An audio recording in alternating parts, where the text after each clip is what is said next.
Well, the first point of entry into the book was a news story that I read in 2008 about Afghan families who were selling their kids to wealthy people in Kobo because they simply couldn't take care of them. At the time that I read the book, it was just a human story that connected with me, and I never intended or thought that it would be an inspiration for anything. But a year later, I started to have an idea about this man, and I had this image of this man who's walking across a desert, and he's pulling a little red wagon, and there's a little girl inside, and there's a boy behind him, and they're going someplace. And suddenly I thought of that news story that I had read, and I realized that the two are superimposed, and that they're going to Kobo, that this father is going to sell one of his children, and the children don't know. She's 3, he's 10, and they're basically each other's worlds. When one of them is sold, and is that rupture in that bond between the two, that's sort of the heart of the book. And the idea of the two of them who end up having vastly different lives, what's going to happen to them, what kind of adults they become, and whether they're going to be reunited again is kind of the question that hangs over the rest of the book. I see this book as a love story, but it's really a story about human connection, human story about the bonds that tie people together, and what happens when those bonds are ruptured and those ties are tested. It's the least plot-driven of my books. It's the most character-driven, I think, because each chapter is dictated more or less by the makeup of the character who's narrating that chapter. And each have their own backstory. But the flip side of it is that I think these characters are interesting in that they're very unpredictable.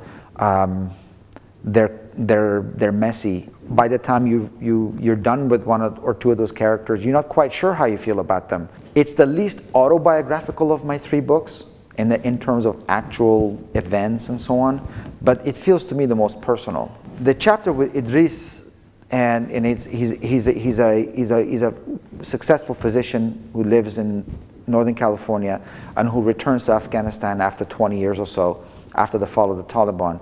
And he has a series of experiences.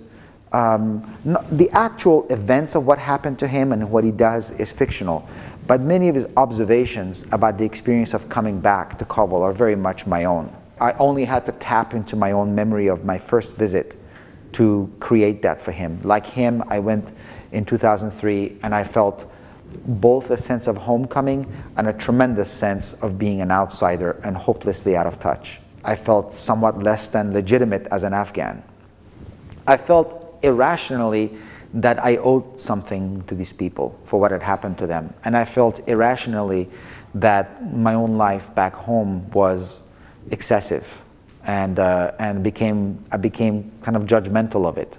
I felt a terrible sense of survivor's guilt when I was there. Starting my foundation has been a way for me to tie a bond between me and people back there that I otherwise felt might snap. The idea of it is to reach and help people who are more or less like the characters you and I have been discussing, the characters in my books.